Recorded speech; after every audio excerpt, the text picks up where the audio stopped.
when I was this rich, successful person, everybody wanted to be my friend. That's exactly how I am. People have 5 minutes and they'll let me know what their money situation is, and I'll identify what the block and solution is. You're real, honest, and vulnerable, and I love that.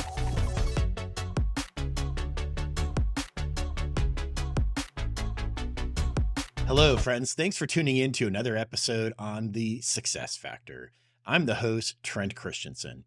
In this episode, I had the opportunity and privilege to interview Daniel Mangena. This individual is amazing.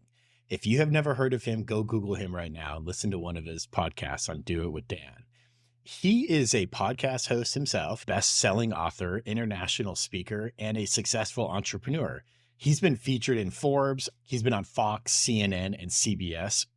He's such an amazing individual. His overall skill can be articulated as a human quantum computer. His brain is processing things so quickly and so fast and thinking of different aspects and angles and the most optimum approach or suggestion that he could potentially come up with in a millisecond. He's just a remarkable individual. He's present, he's engaging, amazing insights and stories. He will give you some truth bombs and some insights that I think you definitely can use in your life. And all of us can, to be honest with you. Thank you for tuning into this episode. Here's Dan. How are you? I'm groovy. It's been a wonderful day. I'm alone with my kid at the moment. His mum's away. So alone. I've got a full-time nanny. I live in Mexico. It costs me $200 a week. But I'm alone with my kids. I'm still claiming it. That's awesome. Yeah. Good for you guys. And what made you want to go to Cabo? And where were you before Cabo?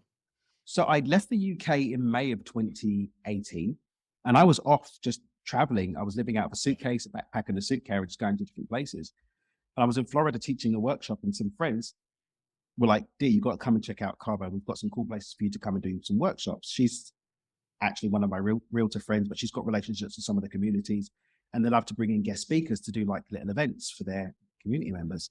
She's like, "All right, well, whatever." So I came. She'd like, "Look, just come. So I came. 3 days turned to 10. I had to go and do something in Seattle. And afterwards I was like, I want to go back to Cabo. I went back to Cabo, and I just kept doing that. Whenever I go away, I came back. I lived out of a hotel for a year. And then I was like, I'm going to stop pretending that I don't live here now. And I've got a place. And 4.5 years later, here we are. Do you live on the water or? I live on the other side of the road. It works out price difference, like 100% price difference pretty much. And I've actually got a bit more of a vista down onto, so I'm at my office now. I'm looking at Land's End. I'm looking at the Seal Cortez and the beach from my office. And I've got an amazing straight shot down from the house. And it's a 2-minute drive. I can walk from the office. It's like a 10-minute walk because you've got to go up a bit and walk down to get to the beach. But I can be at the beach in 10 minutes. So that's awesome. 2 minutes if I drive. So yeah, you're living it up. And you're spending a fraction of the price I am here in Arizona. And Arizona's still good value for money in Arizona compared to other parts of the US for the amount of square footage you're going to get as well. Yeah, it's kind of crazy. So, okay, I have a lot of questions for you. I was kind of excited about this interview. You're kind of a big name. You're kind of like, you've been around a lot of people. I mean, Oprah just quoted you. That's pretty serious. I saw that on your LinkedIn page, and I was like, I'm not worthy to interview Dan. Like, here I am, I'm just Trent. I don't know if I can handle this, man. Oprah's quoting Dan over here. I mean, like, I called my PR person. I don't have one, and I was like, maybe I need one. How do I prepare for this? What if I say something wrong? No, we're just a couple of guys gonna chop it up and see if we can serve, man. That's just what it is to be. So that's what we're going to do. But my first topic, going back and looking at kind of what you've been doing. My first question is where, like you said, you had a bunch of money, you earned money, and then early on got diagnosed with Asperger's, right? That was 20. And then I mean, that's crazy. And then you lost money and I lost it twice. I lost it twice before the Asperger's. That's crazy, dude. Tell me about that. Like, what was it that you did to earn the money, and then how'd you lose it? So I had a company. We were doing import export. We're doing real estate development. We had a training company. We're doing financial services. I was buying cars at auction and flipping them. And then I didn't have a license for the way that we finance the company. So the government took everything. including the clothes out of my wardrobe. Everything gets taken. Sorry, you're not allowed to earn any of this money. So that was that. But I was unfazed at the time, Trent, because I'm like, oh, I was a cocky. I mean, I hadn't been tested by life at that time. So as far as I was concerned, bump in the road and I'm me and I know everything. So I'm just going to go and do it again. It took me about a year and a half and I pivoted into consulting effectively. And what I ended up doing was taking equity slices in people's projects by problem solving it for them. So I had this one guy from Argentina. Was he Argentina? I think he was Argentinian. And he had like a $5 million project and he couldn't work out the bits and pieces to get the government to give him the money to do the project. And I came in and basically solved it for him. And I made like €500,000 for solving his problem for him. And so I was doing that. And so it took about a year and a half and I was a millionaire again. But I tried to be really smart. I was like, well, the government think they can take my stuff. Well, guess what? I'm going to put everything in other people's names and they're not going to take my money from me. And then everybody whose names I put it in stole everything. So, Oh my gosh. There was Wow. me thinking I was the smartest guy in the room. So here I am, this 23-year-old, really cocky kid that thought he knew everything and finally actually realizes that he didn't know everything. And as I stared at the not knowing everything and realized how much of my identity was tied up in the belief that I knew everything and I was this successful person. Because remember, I hadn't been diagnosed as Asperger's. All I knew is that I didn't have any friends. I was very, very awkward. But when I was this rich, successful person, everybody wanted to be my friend. That's interesting how that is. Oh, where did that come from? And Yeah. so looking back, I see how much of it was sycophancy and people were just leeches and hanger-oners. But I had this identity of being the successful guy who like was a millionaire at 19 years old and blah, blah, blah. And all of it was gone now, gone. And the identity that had been built around that was all that I had because I hadn't taken the time out to build an identity outside of that as an adult. Remember, from about the age 18 into 20, we've got that first iteration. That's gone. And then I'm building up to the next iteration.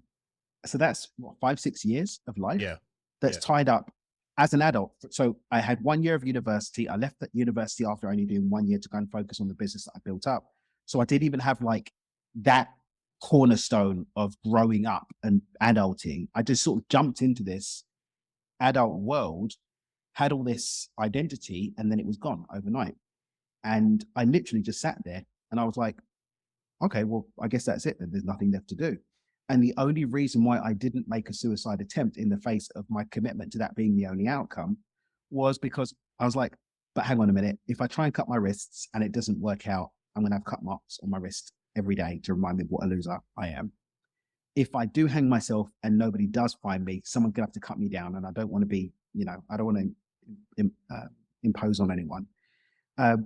If I try pills, I don't know which pills are going to work, and I don't really want people, standing around me in a hospital bed feeling sorry for me. The only thing I could think of as a surefire way that I couldn't cock up was putting a bullet to my head.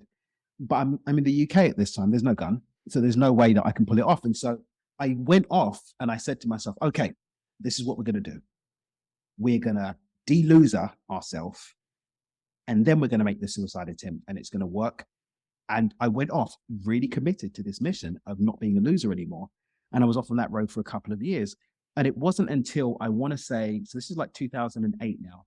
It was 7 years later that I woke up and consciously realized, oh, hang on a minute. I'm not running off on that mission to kill myself anymore. Oh. And so I was unconsciously moving into a competency of choosing life when actually I was very, very committed to committing suicide successfully. That's really interesting. That's like you had an alternative motive without knowing it, but yet you wanted to achieve a different objective than you actually were subconsciously telling yourself to go and achieve, because you were going to build your name back up, right? You were going to go become something, but that wasn't your real motive. Was to go and maybe kill yourself after that.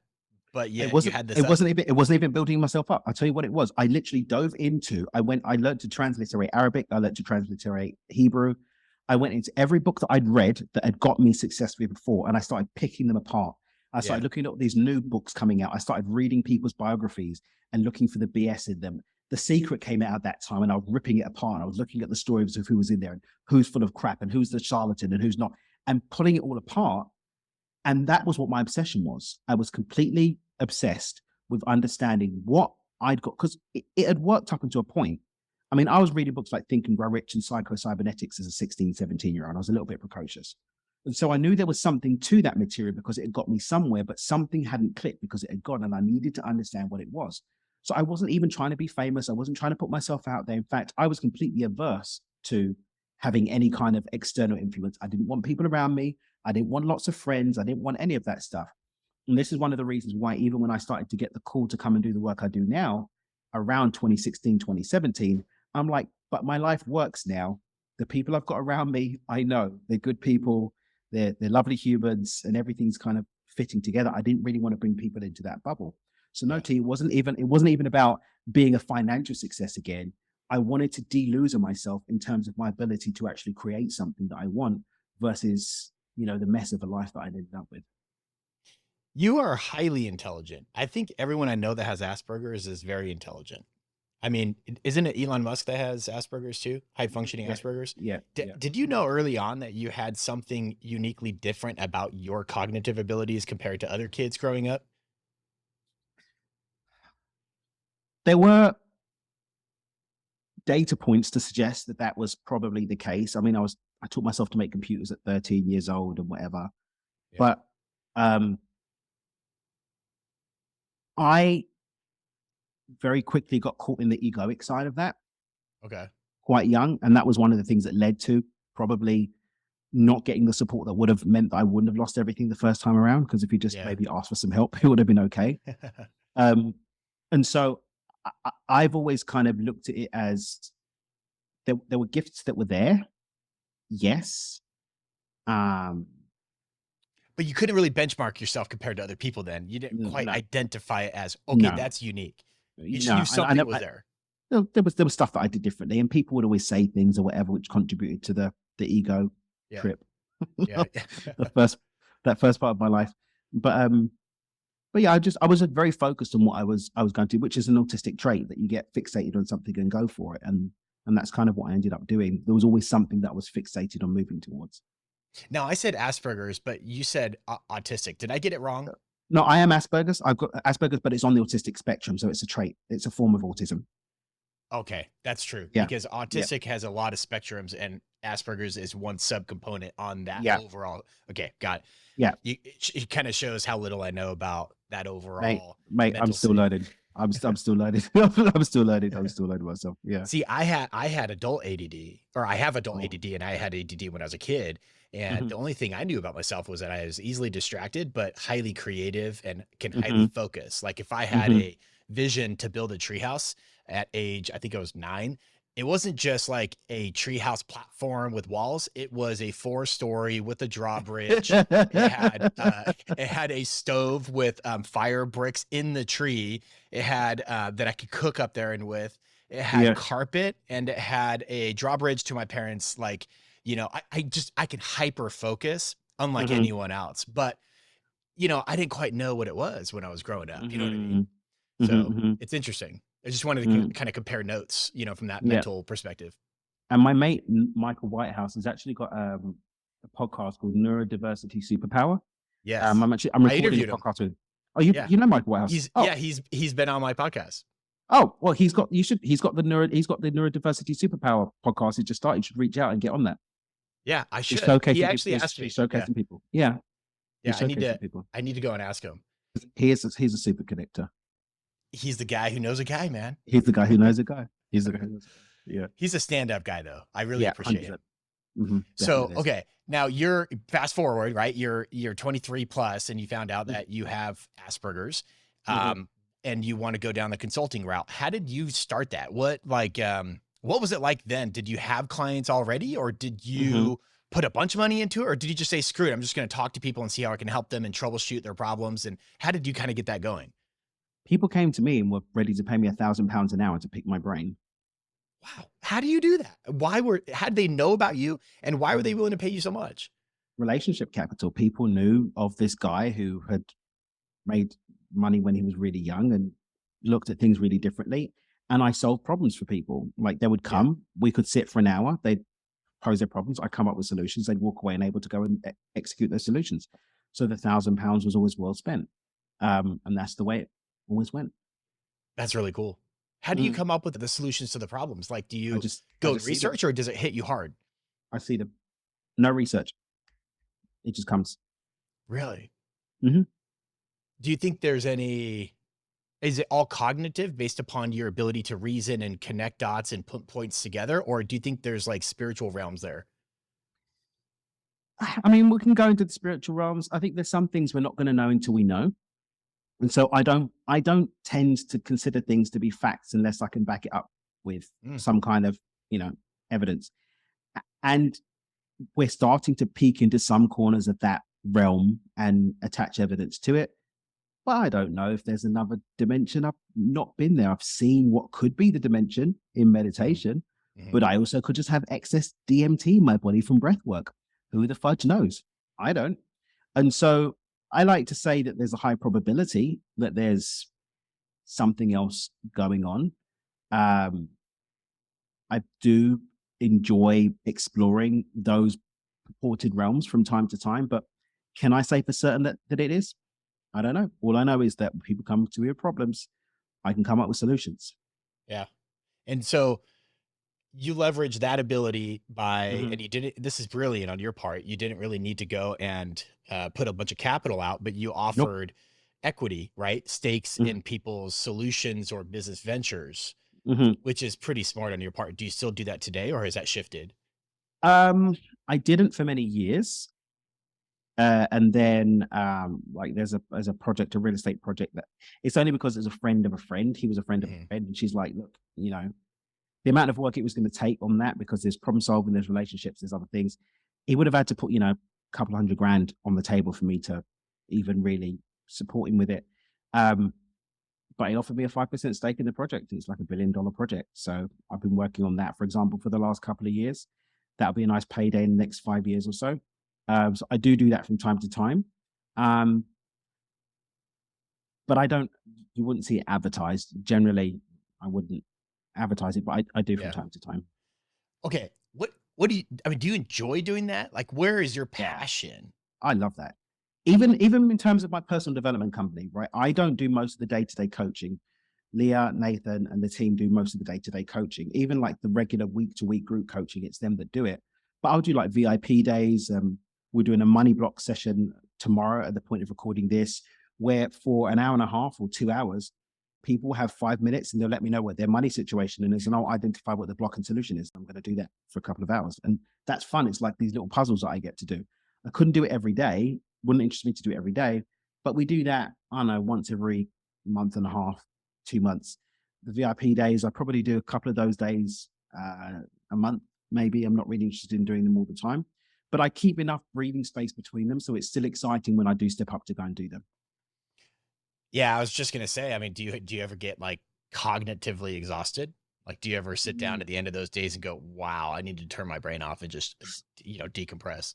I mean, when it comes to VIP, like we have filters to see the person if I want to spend that time with them. Mhm. And if I don't, then I won't take them on. Mm. I'm generally good at feeling into from the intake and just from the initial assessment and just reading the situation. If it's someone I want to spend time with, especially if someone wants to do a 2-day VIP weekend with me, because they're going to fly down, I'm going to have to spend 2 days with them. Like, Yeah. I'm not going to do that with just anyone. And so we do Right. kind of feel, and even people that do, like I've got one or two people that pay extra because they want to work with me on a one-to-one basis instead of one of the team. And it's like, you can't go on the website and book coaching with me. You have to be in the community. And there's certain filters for me for us to be able to spend that time together. And generally speaking, between the filters and my read on the situation, I only end up with people that are really a lot of fun. Yeah. Well, that actually would be really fun. That'd be really cool. Because especially if you could choose who to go spend the time with, and Yeah. you're not going to choose someone that's going to bore you, bug you, No, annoy you, no. or really, really stress you out, but someone Hmm. that can kind of get to know you and you can get to know them and you can also troubleshoot. Hmm. That'd be cool. Yeah. Good way to network too and build clients for the future. I mean, forever, basically. Hmm. Um, oh, Do your kids have any signs at this point? How old are your kids? So my stepdaughter was 6. So unfortunately, she doesn't get the blessings of my Yeah. DNA. But my son is 20 months old. He's already really good with pattern recognition, like really, really good with pattern recognition. He's got like the letters, like the puzzle letters where you put the letters in the different things, and he already can recognize what letter goes where Oh, that's cool. on there. Yeah, And so he's he's almost 20 but months? yeah, he's 20 months now. Okay. Yeah, You were yeah, going to say yeah. something else. Sorry, I didn't mean to cut you off there. No, no, no. All I was going to say is, but he's got a bit of an advantage. So his mum's Russian. We live in Mexico. I speak English, so he learns. He has communication in 3 languages. So his mum exclusively speaks to him in Russian. He speaks Spanish at school and with the nanny, and he speaks English with me and his sister.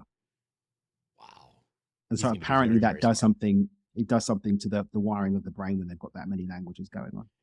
Yeah. I mean, how could it not? I mean, that's just Mhm. like you're constantly being stimulated and you constantly have to process and think things through and be able to pick up Mm, on different patterns and speeches and, mhm, tones and pitches. Yeah. That's cool. mm. Um, do you, um, do you come to the States that often? Do you travel a lot for speaking for clients or what? I did, but I'm renewing my visa access to the US at the moment. So uh, I had a green card application in, and I didn't know you're not allowed to leave when you have a green card application.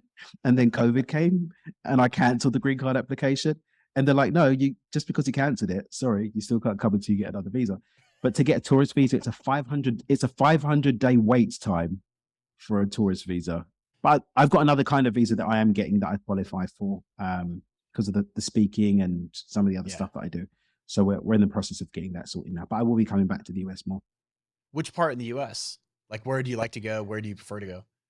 I mean, I've been going to New York. New York was the first place I came to in the States when I first traveled there back in 2000 and whatever it was. So I've built up a really strong network there, Mhm. but I've also got a lot of friends in LA and down in now Miami as well. A lot of friends down in Florida who've escaped from other parts. A lot of friends in Austin. And I used to have a radio show up in Seattle, so I've got a lot of people up there as well. Seattle, Washington. So a few parts of the US. I was going to ask you about that too. So I looked at and I don't have a ton of like all your business ventures listed because I'm just looking at LinkedIn. But Yeah. based on LinkedIn, you have your hands tied into you're a writing contributor to Enterprise Magazine. You're an executive producer at DX2 Media. Yep. And then Hmm. you're a film producer at Abundance Studio. And then you Yep. have your nonprofit that you're the board on. And then you Hmm. have your ambassadorship. And then you have your foundation. Yep. And then you have your motivational speaker, your author, and then your coaching through Dream with Dan. Holy shit, man. You are super busy. You got your hands everywhere. But I only How do work you 10 do hours a it? week. I work 10 hours a week. Okay, so what's your secret? I mean, I think, you know what? I think we might even get Tim Ferriss to listen to this part. So tell us how you do this. So I work Tuesday, Wednesday, and Thursday. This week I'm working 16 hours because I was away for 7 weeks. And so interviews and stuff that would have been done then, I parked off to this week and next week before I go away again. I work Tuesday, Wednesday, Thursday. And I only do what's aligned with my money DNA. I don't do anything else. How do you define that? How do you determine and filter out the noise and only get in what's aligning to your DNA? We map our money DNA first. And for me, for example, I do the creative tasks. I do the points of creation that I need to.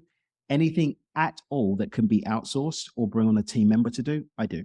So I've got more time to be in flow. And then I've got more space to have choice if I want to take something on. So we start brutally palming off everything. And then we pull back what we want to do, what's best for us to do, and what only I can do. And then we build up from there. And yeah, I've got it to a fine art now. Anything from 8 to 10 hours a week, sometimes a couple more if I have like a few more podcast interviews that week. But it's very rare that it's more than 10 hours a week. That is so brilliant. I've been trying to do that with my podcast because I work full time too, and I have 5 kids, and that alone is crazy. But I also really enjoy doing podcasting, and I didn't know that before I started it 2 years ago, and it's become a passion of mine. But I try to free myself up so all I have to do is hit record and have a great interview, like with people like you, and put my best foot forward from a creative communication perspective and genuine curiosity, and then end it. And then I don't have to do anything else. That's how I'm trying to structure it. And it's super hard to find the right resources. I've had to go through quite a few different resources. I mean, how do you find the resources and the talent that actually align with your vision? When it's going to be, trial and error sometimes, trial and Yeah, lesson, yeah. should we say.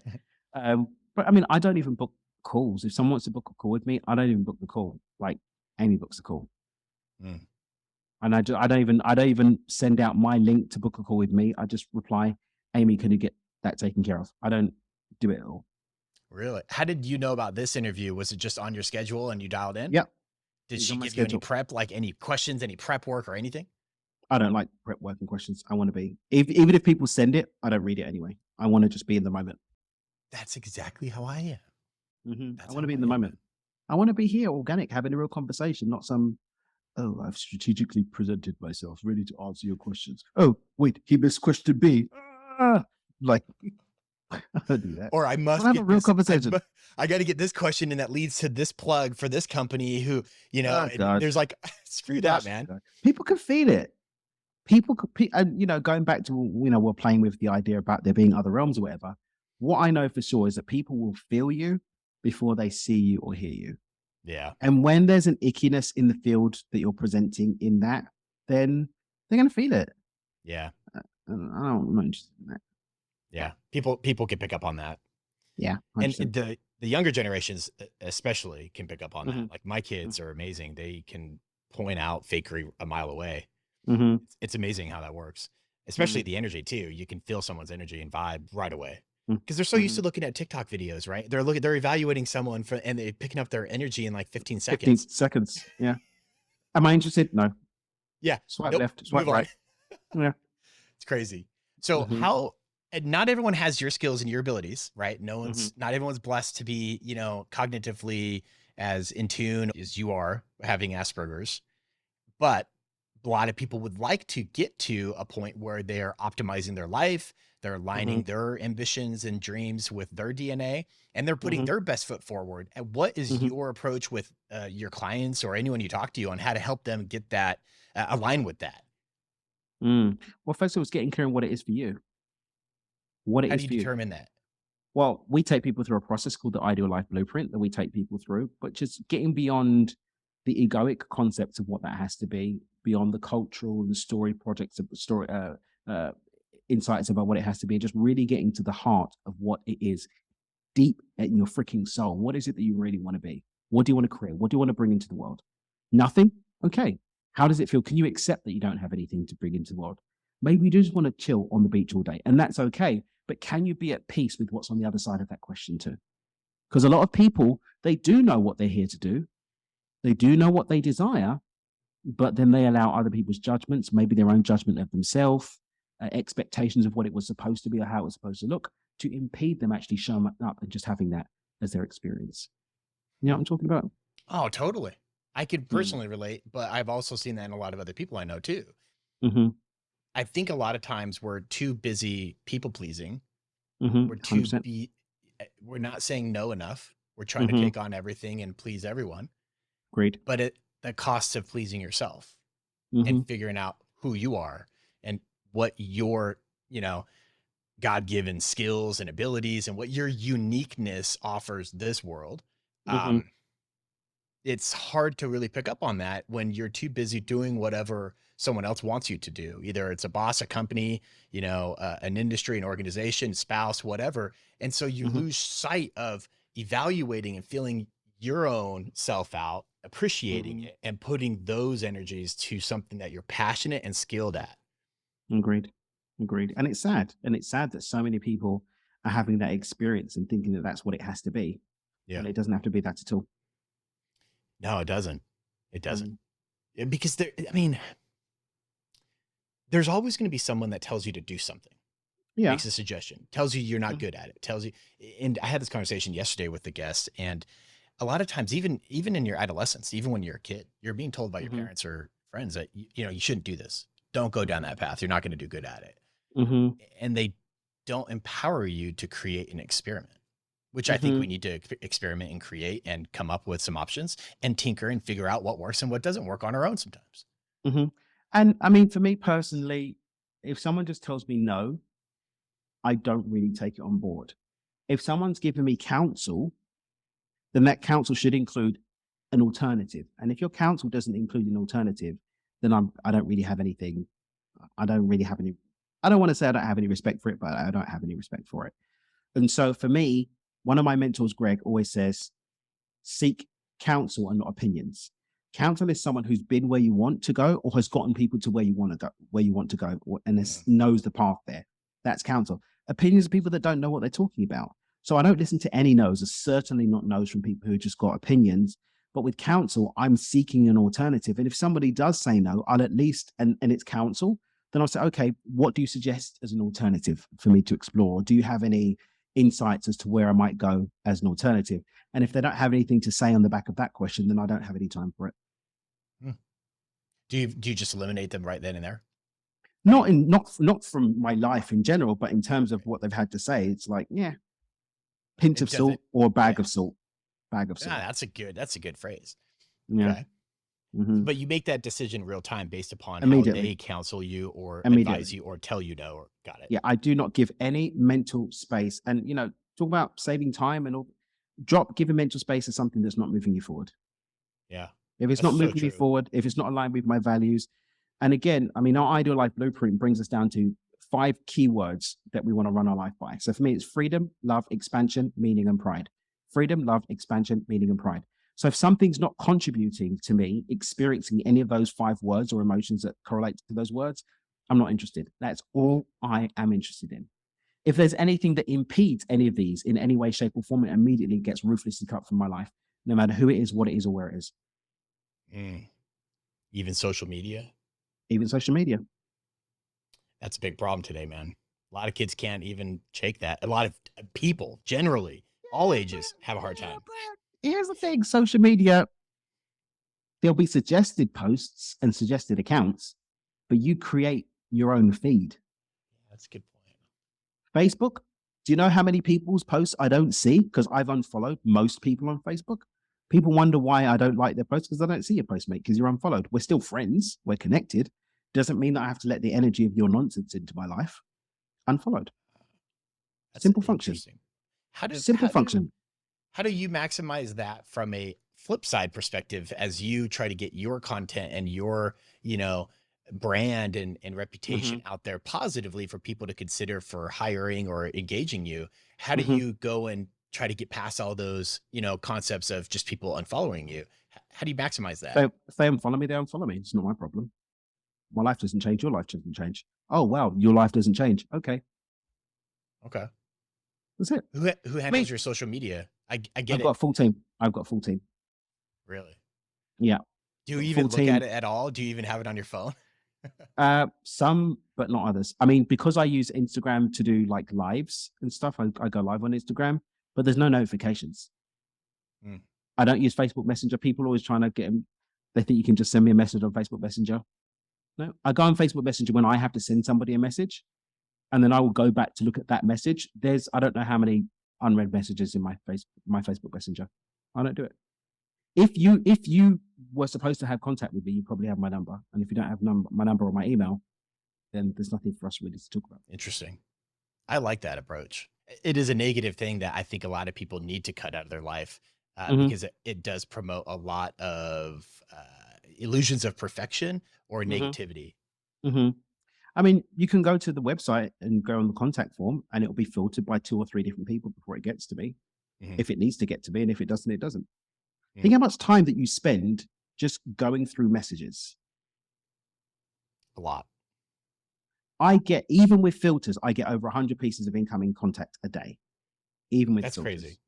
That's crazy. Whether that's emails, different messages, and Slack messages, and from my team and Telegram, blah, blah, blah. So that's filtered. And I'm introducing new layers of filter. My emails soon, we're working with my assistant to work out how to have my main email that she filters it first before anything comes to me. So she'll scrub it before I get it. Yeah, that's really smart because I'm noticing the same problem with my show. It continues to the level of people wanting to get on through various platforms it's uncontrollable now. So I'm in the position where I need to really hire like an executive assistant to start filtering some of that noise out because it's too many I literally would be looking at emails all day. Yeah. And it's inefficient. It's inefficient. I would rather have people post a little organic 1-minute clip and send me a video than read through a bunch of words. That's what I'd rather do. We don't even read them. If someone tries to cold email us, they get deleted. So if you're listening to this episode to curate a pitch that you're going to make to me or Trent, guess what? Blindly sending an email to us because you scraped our email from some website, it's just going to get deleted, mate. Doesn't get read. We have an intake form on the website, which goes through proper channels. And if you go through that and it gets through the 2 or 3 layers and we're interested, but for the most part, we go recommendations. We've got a couple of agencies that we do trust to send us guests. And we've got great relationships with them. Other than that, nope. Am I maybe missing out on a great guest or two? Perhaps, but I'm not kissing all the frogs personally. Yeah, you can't. It's just too many no frogs. possible way, man. Too many frogs. Oh, way too many. There's there's millions of coaches out there too. And I was going to ask you that question. So you offer coaching. Yours is very unique. I think your approach and your skill set and your ability is unique. How do you juggle that in a sea of everyone's coaching? Everyone's got a coaching platform. How do you handle all that? I handle it with my results. I love that. And I'm in a unique position that, you stalk my LinkedIn, I've got, and not even all my business ventures are on there. If I don't sell another program, I'm going to be perfectly fine. So I'm not trying to get people to buy. If you go on my website, you can't just buy coaching. You can't, because I'm actually okay if I don't sell any more coaching programs, right? Because that's how busy you are. And also because I'm not here to sell coaching programs. I'm here because I want to have impact. I have a mission to actually make the concept of abundance being our natural state the norm for more people. I'm more interested in the free content and stuff I do that I put out than necessarily paid offerings. The paid offerings that we do have actually, for the most part, support a lot of that content that we do get out into the world. That's awesome. And okay, so I did mention this earlier, but you also have a podcast. So Do It with Dan. How long have you been doing that? It goes back since 2018. Oh, wow. Yeah. Good job. 431 ratings. That's massive. And you have a 5.0. That's crazy, Dan. Good for you. You're killing it, man. I love that you're using your skill to help other people too. What's one of like the most profound like experiences you've had with a client where you just sat back and like, wow, that actually really made a difference for them, and it had a lasting impact on you? Anything come to mind that stands out? There's a few that come to mind. There's one particular story that I love. Codename Bobby. What up, Bobby? She knows her nickname's Bobby. But I did a workshop in Palm Beach. In fact, it was the workshop that I was at when my friends called me to come to Cabo. And there were 27, 28 people in the room at the time. And everyone got offered the opportunity to have a free call with me after the event. And something in the region of 6 people booked calls of the people that are in the room. Wow. And of those people, 2 followed through with the action. Like, they let me know that they followed through with the action steps that we discussed on the free call. And one of them was Bobby. And then I just started seeing Bobby pop up everywhere. Whenever I was going live, whenever I was doing a workshop or a masterclass, anything online, Bobby was always there. And I could see from how Bobby was engaging and keeping me updates that she was doing the work. So then when I opened up Micro to Millions, which is my signature program, at the end of that year, the end of 2018, Bobby's like, I really want to do this program, but I just don't have the money to do it. But I really, really want to do this program. Like, she was like almost in tears, like she really wanted to do the program. And I was like, do you know what? I really believe that you're gonna do the work. I believe that you will. And so I said, do you know what? Start the program whenever you can, just, pay something down towards it. And diligently, she's like, I can do this much every month. I'm going to commit to it, whatever I have to do. And she did that every month. And she got into our 6-figure club. She got into our 6-figure club doing her, but most importantly is not only did she have that financial win, she's in an amazing relationship. I think they bought a house together now. They're living together. She healed the relationship with her parents, and she's doing what she loves. And it's stories like that that really, really They really, really want my heart. Why does everyone not do that? I mean, I think it's the 'Cause little actions sometimes people miss, Because and you have to do them consistently. not everybody wants it, Trent. And people get upset when I say that. I did a video about this 2019, I think I did, called Stop Lying. And I had so much like outrage. How dare you say that? Some people, we're trying our best. No, you're freaking not. Yeah. If you wanted it, you'd be doing it. And I'm Yeah. saying that as someone who also has things in their life that if I really wanted it, I'd be doing it. And I have to accept this about myself. Whenever anybody hears me talking, I'm always talking to myself first. I'm not like pointing a finger at, oh, you don't want it. There's stuff that I know that I'm not ready to let go of. There's bad habits that I know I'm not ready to let go of. There's healing that I know I'm not ready to step into yet. I know. But until we accept that that's the case, we're never going to be able to get over it. And so there are people that are claiming that they want to be abundant. No, you don't. You're addicted to your story of being broke. You're addicted to the sob story about mummy did this and daddy did that. And there's no shame in that because we all have something like that going on. But until you're ready to accept that, you're never going to be free of it. That is so true. That is a big, that's a big factor for healing trauma too. You have to embrace what happened. You have to accept it, right? And recognize that it had an impact on you in the past, but then compartmentalize it and move on and realize that that doesn't define you. It doesn't shape your life. Your life is still something you can shape. As long as you've got until tomorrow, you can do something different. I'd even say not even compartmentalize it, integrate it. That's a good point. Reframe. So, for example, I've had stuff, you've had stuff, we've all had stuff. All of it has the opportunity to do one of two things: to take me backwards or hold me a slave in the past, or to propel me forwards. I can pretend everything's okay with it. Oh, this happened and I'm fine. I'm healed. I did some ayahuasca last weekend. I'm perfect or whatever. Or I can say, do you know what? That was kind of messy. And that had this impact on how I've been showing up until now.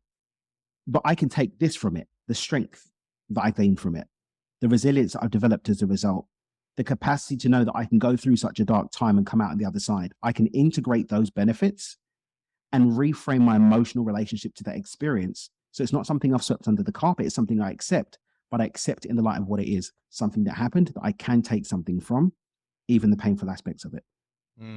That is beautifully said. I think it's easier as you go through more things too, as you experience more negativities or challenges. It helps reshape your perspective on your ability to get through it. 100%. You can tell yourself right away that, hey, you know what? It's a change. It's a shift happening. Yeah, it's not the best, but we will get past this. We will move on. And that's why I think even as parents, you're a parent, I'm a parent. And I think we need to be able to let the kids have those challenges and embrace it and help them navigate through it so that later in life, when they have real shit going on, they know they have the confidence and the perspective that they can get through it. There is light at the end of this tunnel. It's just part of the journey. It's like the thing about the butterfly. Like if the butterfly, the butterfly needs the struggle of breaking out of the cocoon in order to have the strength to fly. If it doesn't have the struggle of breaking free from the cocoon, the wings are limp and it dies because it can't fly.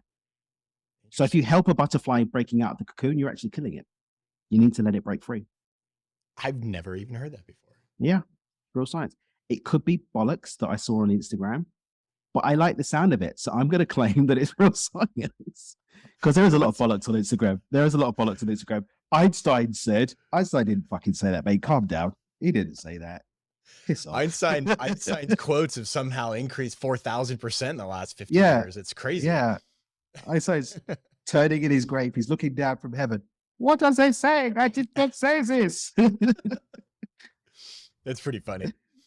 Talk to me about your book, Stepping Beyond Intention. What was your motivation behind that? And kind of what's your overall intention with the book?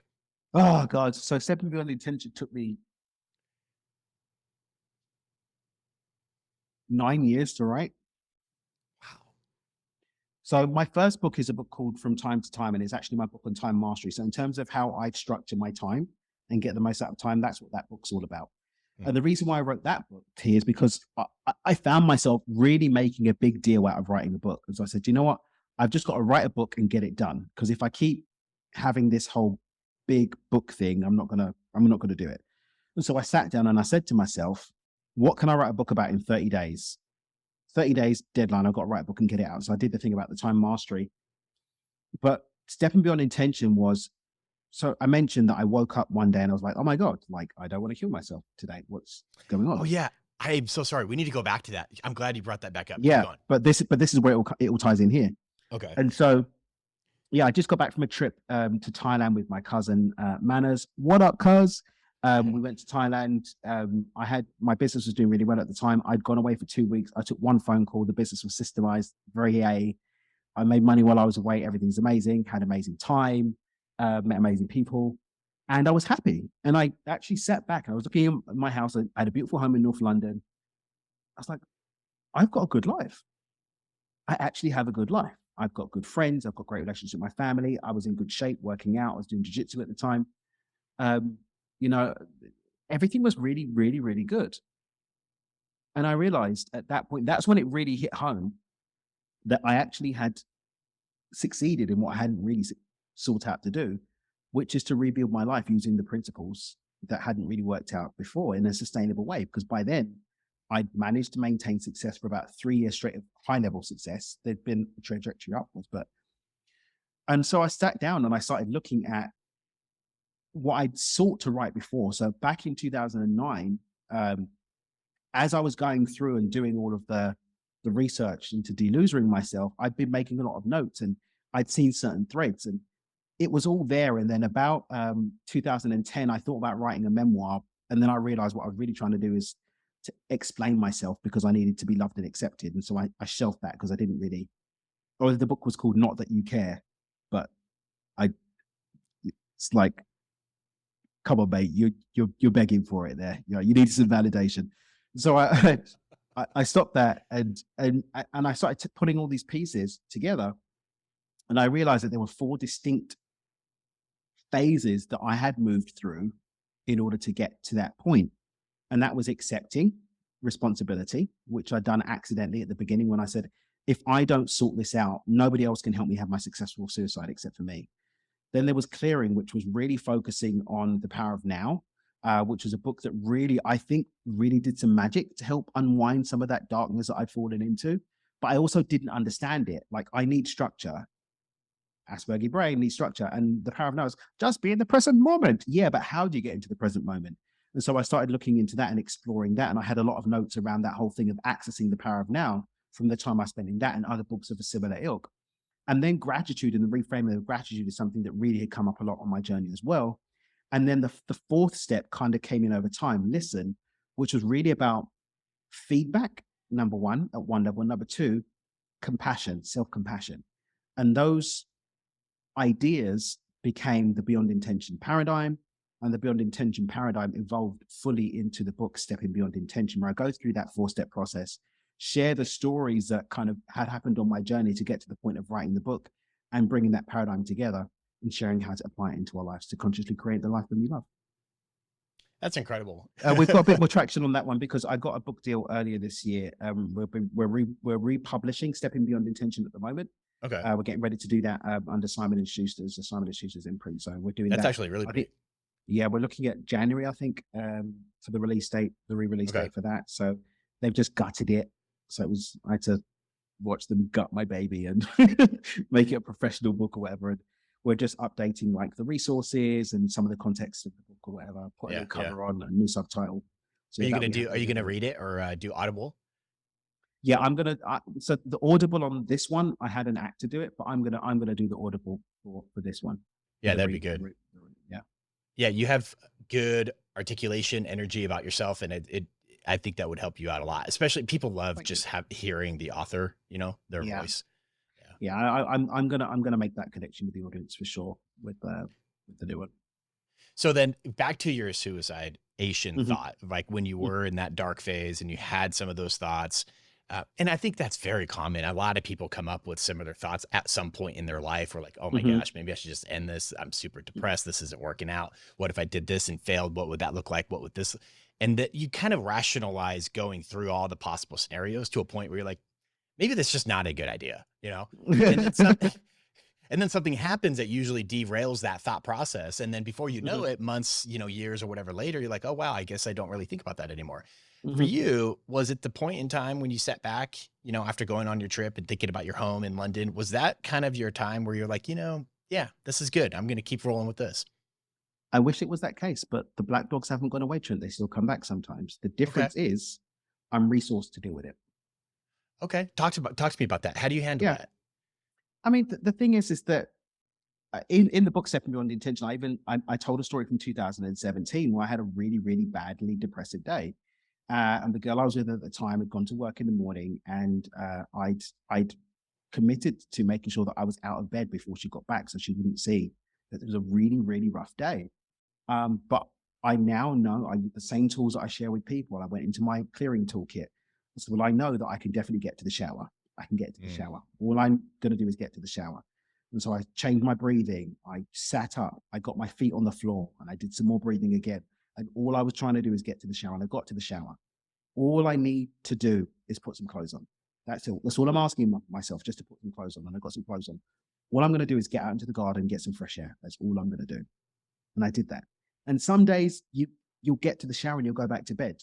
But then guess what? The next time, you know that the new baseline, you can get to the shower. Because that time in 2017, that particular time that I spoke about in the book, it wasn't the first time I've been there. And the first time I wouldn't have been able to get to the shower and get dressed and get out. But it's because the first time I just gave myself grace to just get to the shower. And even if it meant going back to bed and building that baseline of capacity to actually move, giving yourself grace, allowing yourself to feel what you're feeling, but to move to the next step of the process, whether it's getting to the shower, putting some clothes on, uh, getting some water, getting some breathing, shifting your breathing, changing your physiology, something. It's all about finding some movement forward, no matter how seemingly small, and building with it. Mm.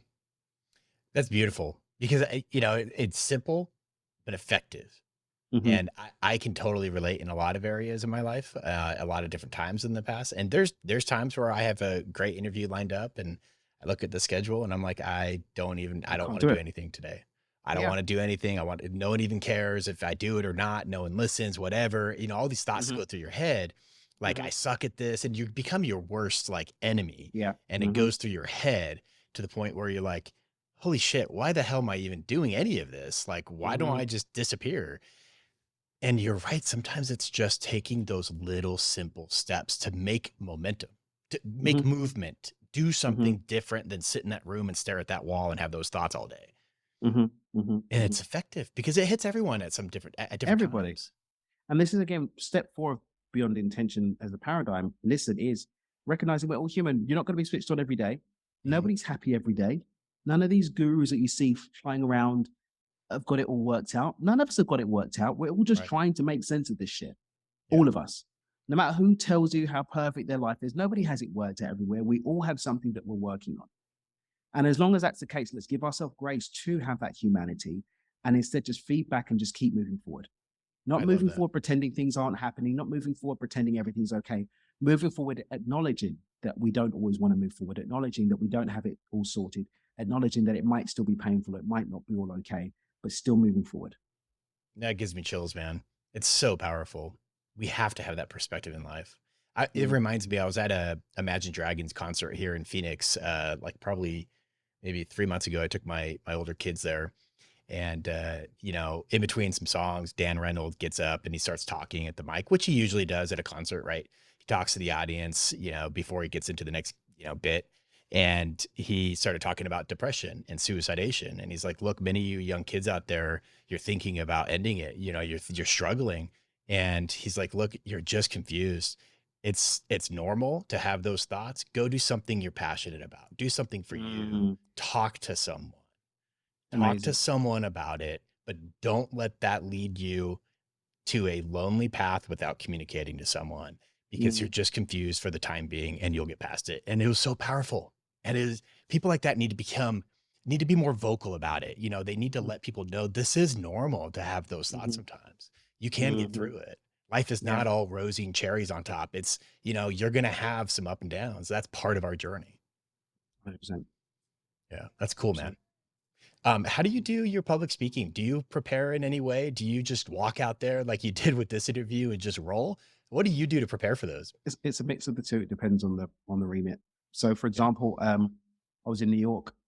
And I was going to support a friend's event, and I was on the way. I was on the subway, and I was literally just about to go underground. The event's in like an hour and a half. And my mate Chris is like, Dan, our keynote's just pulled out.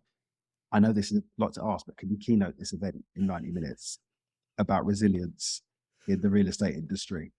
And I rocked up, walked in, got on stage and did a 30, 40-minute talk on resilience off the cuff.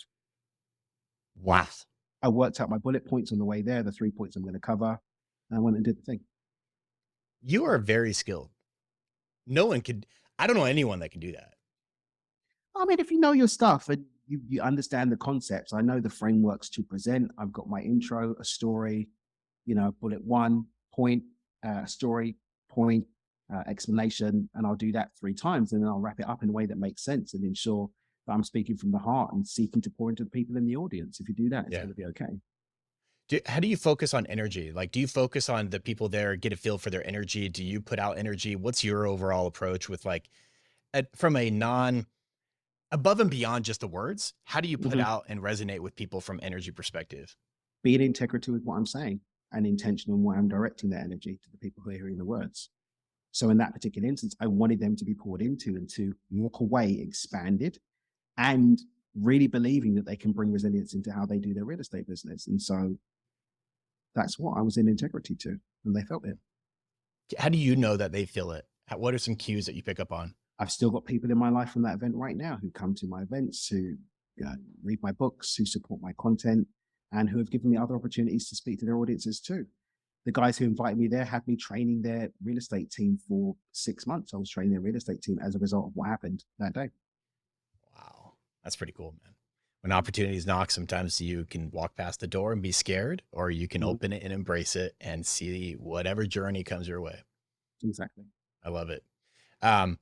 So what is the biggest limiting factor that people have? I mean, when you when you coach people and you talk to clients, or you're helping navigate problem solving, whatever you're doing, and you interact with all the different people you have, what's the biggest limiting factor that you've picked up on that's universal? A lack of alignment. Focus on one part of the puzzle and not all of them.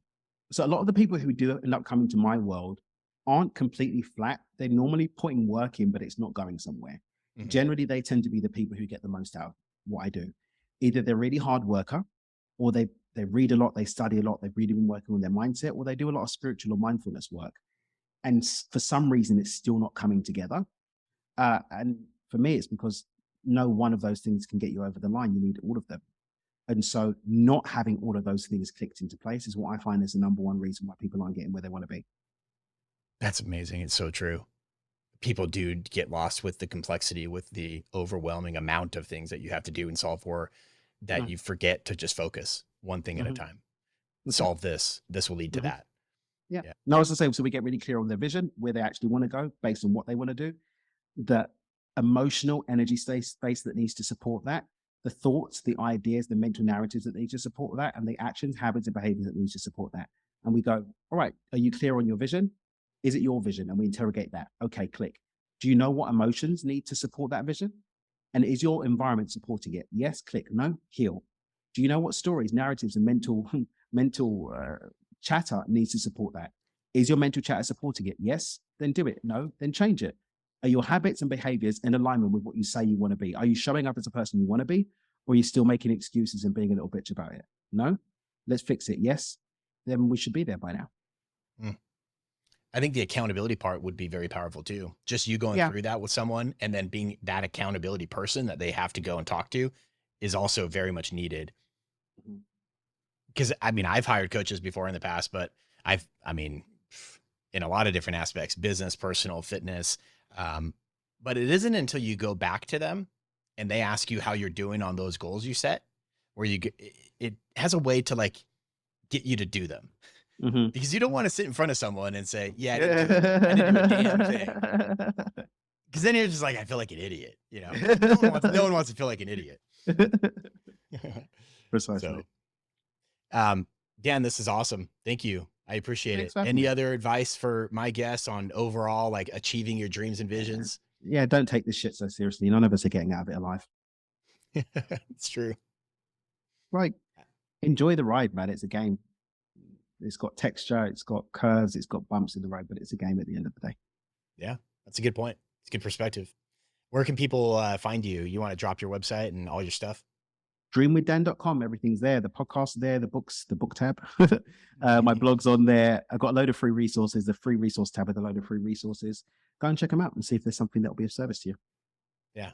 You're an incredible human being. You have this thank you. ability to put out energy and thoughts and wisdom on the fly. I think it's a God-given skill and talent of yours. You're blessed with it. And you just speak it so simply. It's not complex. You eliminate the complexity by just saying what you need to do and how to do it in such a short and concise manner. And that's a very good skill of yours. Appreciate that. Thank you. Really appreciate that. And you seem like a very good stand-up person that has, gone through. I do my best. Sometimes I'm a twat, but I do my best to make sure it's not every day. And I like that you're embracing vulnerability. I mean, you're being your authentic self. You're not shying away from your dark past. You're not shying away from the moments of darkness and your thoughts and limiting. You're being real too. And people love that. There's too much illusions of perfection in our world. And you are not an illusionist of the perfect life and style. You're real, honest, and vulnerable. And I love that. Thank you. Appreciate that. Thank you. Awesome. Thanks, Dan, for coming on. Thanks for having me.